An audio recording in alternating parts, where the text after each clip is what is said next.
এবার নিজেকে নির্দোষ দাবি করেছেন আওয়ামী লীগ সরকারের সাবেক প্রতিমন্ত্রী জুনায়েদ আহমেদ পলক। অভ্যুত্থান কেন্দ্রিক এক হত্যা মামলার গ্রেফতারের বিষয়ে শুনানির জন্য ঢাকার চিফ মেট্রোপলিটন ম্যাজিস্ট্রেট আদালতে তোলার সময় এমনটাই দাবি করেন তিনি।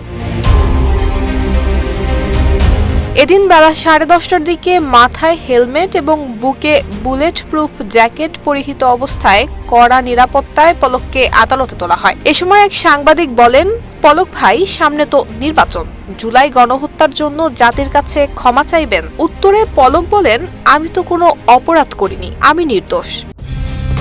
কালার এক্সপার্ট, জর্জ স্যাপ এবং মাইল্ড অন হ্যান্ডস টেকনোলজি সমৃদ্ধ অরিক্স ক্রিস্টাল ওয়াশ আপনার লন্ড্রি এক্সপার্ট। এ সময় সেই সাংবাদিকদের আরেক প্রশ্নের জবাবে পলক জানান, কারাগারে এখন বিভিন্ন ধরনের বই পড়ে সময় কাটাচ্ছেন তিনি। ঢাকার মেট্রোপলিটন ম্যাজিস্ট্রেট দিলরুবা আফরোজ তিথির আদালতে হাজির করা হয় জুনায়েদ আহমেদ পলককে।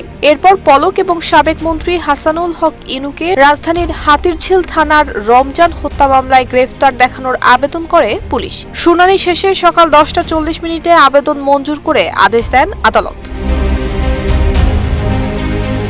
5 আগস্ট ছাত্র জনতার অভ্যুত্থানে শেখ হাসিনা সরকারের পতনের পর সরকারের মন্ত্রী এমপিরা সবাই গা ঢাকা দেন। কেউ দেশ ত্যাগ করেন, কেউ আবার পালাতে গিয়ে আটক হন। সাবেক ডাক, টেলিযোগাযোগ এবং তথ্য প্রযুক্তি প্রতিমন্ত্রী জুনায়েদ আহমেদ পলক 6 আগস্ট বিকেলে ঢাকার শাহজালাল আন্তর্জাতিক বিমানবন্দরে আটক হন। এরপর পলক এবং তার স্ত্রীর ব্যাংক হিসাব জব্দ করে বাংলাদেশ ব্যাংকের আর্থিক গোয়েন্দা সংস্থা। বর্তমানে হত্যা মামলার আসামি হয়েই কারাগারে রয়েছেন পলক।